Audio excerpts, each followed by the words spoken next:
다이어트 할 때 가장 고민되는 순간 중 하나가 바로 외식입니다.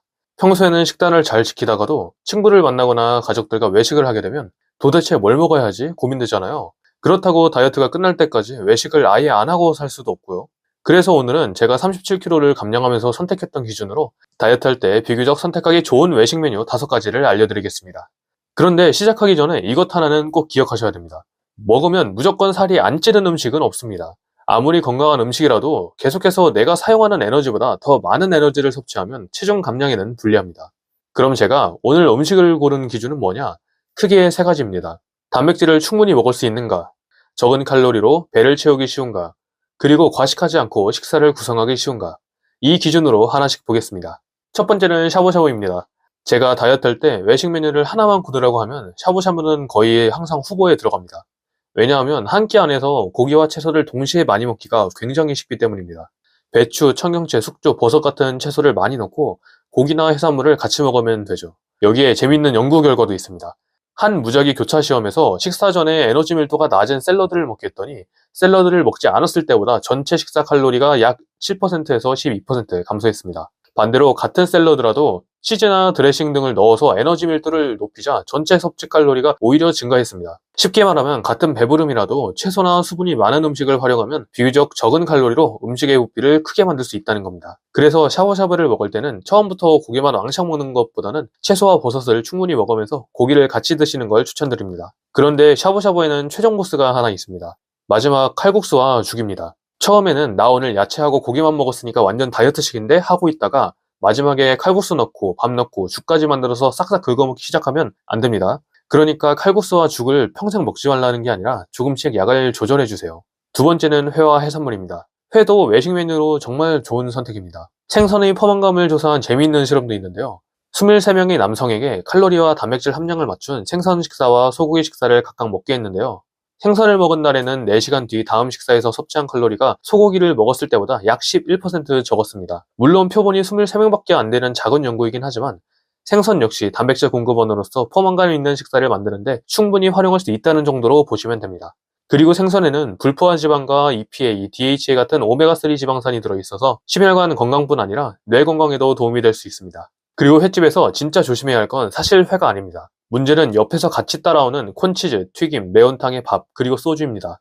회만 먹었으면 괜찮은데 이것저것 하나씩 집어먹다 보면 다이어트 외식이 아니라 그냥 회식으로 바뀌어버립니다. 그런 것만 조심하면 회 자체는 정말 괜찮은 선택입니다. 세 번째는 고기구이입니다. 저는 다이어트 할 때 고깃집을 꽤 자주 갔는데요. 왜냐하면 고깃집에서는 단백질 중심으로 굉장히 단순하게 구성하기가 쉽기 때문이에요. 고기 먹고 상추나 깻잎, 버섯 같은 채소를 같이 먹으면 건강식이 따로 없습니다. 특히 제가 고깃집에서 더 중요하게 보는 건 고기 자체보다 같이 먹는 탄수화물 음식들입니다. 고기는 살이 안 찌는데 같이 먹는 된장찌개, 밥, 후식으로 먹는 냉면, 볶음밥 이런 게 살찌는 거거든요. 반대로 고기와 채소를 중심으로 먹고 밥이나 냉면 같은 탄수화물은 좀 조절해 드시면 다이어트 중에도 식사를 상당히 깔끔하게 구성할 수 있습니다.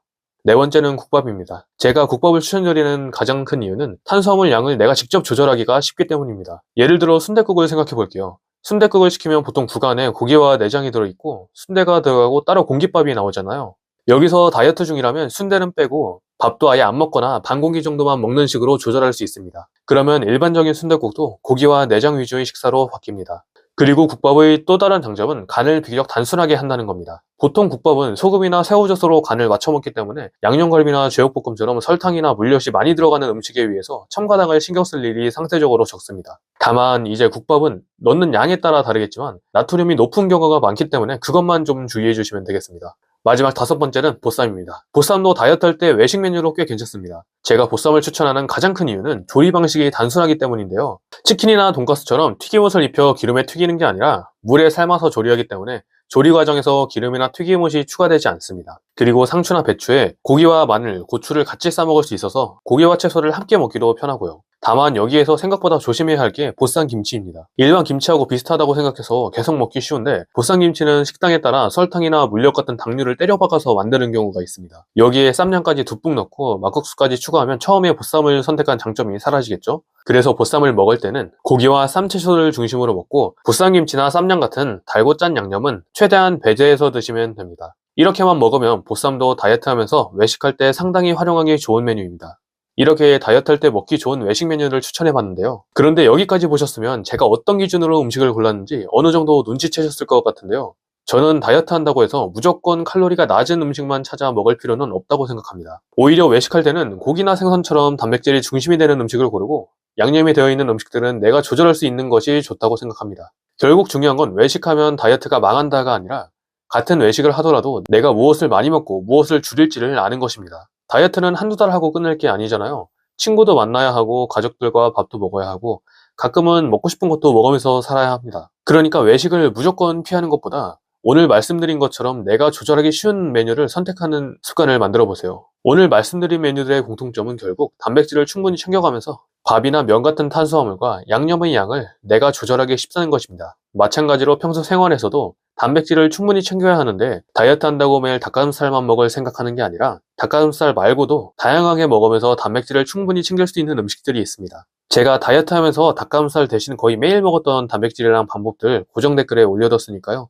다양하게 먹으면서 다이어트 하고 싶으신 분들은 댓글 링크 확인해주세요. 시청해주셔서 감사합니다.